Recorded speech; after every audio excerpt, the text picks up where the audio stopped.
Let's move 76ers and Nets. The Nets didn't necessarily die after they traded Durant.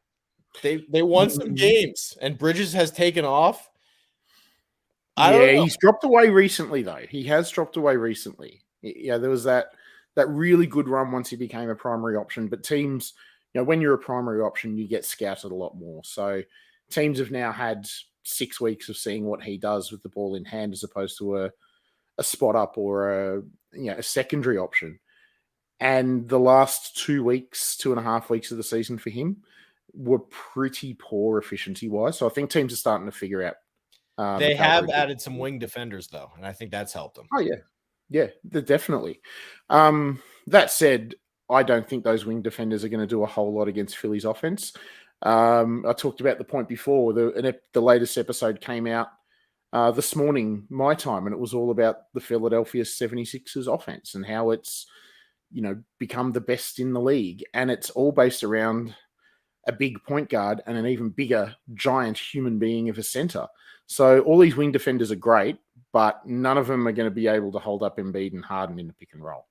How about Nick Claxton? He's taken a big step forward defensively. Yeah, very good defensive player, but he's also built like a twig. Yeah.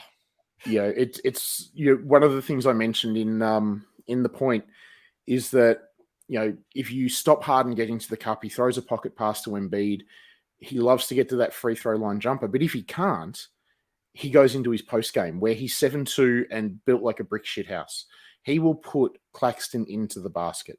But Claxton will stop him getting those jumpers and getting those dribble drives, but he's just not strong enough. It's kind of similar to, I know they're not necessarily the same exact player, and this guy's a lot bit better, but Mobley, another good defensive player, but Embiid killed him. I mean, he was just too skinny for him. Yeah, absolutely. Brilliant defensive player. Like, if I had a ballot, he'd be, I'd argue between second and third for defensive player of the year. Yeah.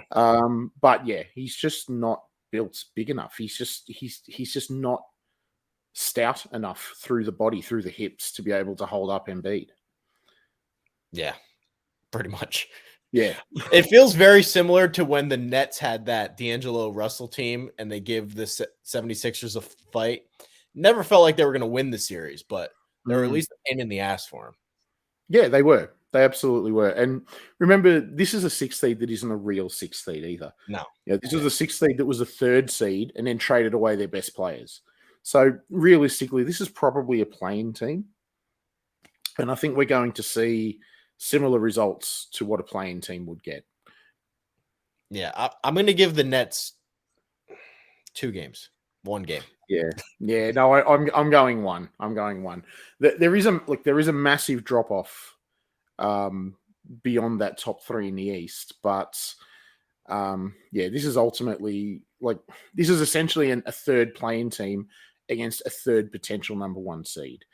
And I think the result will reflect that. I'm going to need Joe Harris and Cam Johnson to be hot from the outside to have a shot. And they're going to need one of those random Seth Curry games and a Patty Mills game. And Day'Ron Sharp is going to have to come in and play the defense of his life for 15 minutes every night. They don't have anybody beyond Claxton, really. It's just him. No, they don't. I think there's enough variance in what the Nets do, and to be honest, what the Sixers do, that the Nets can get a game, but picking up a series or at least making this a competitive series, that's a bridge too far. Yeah.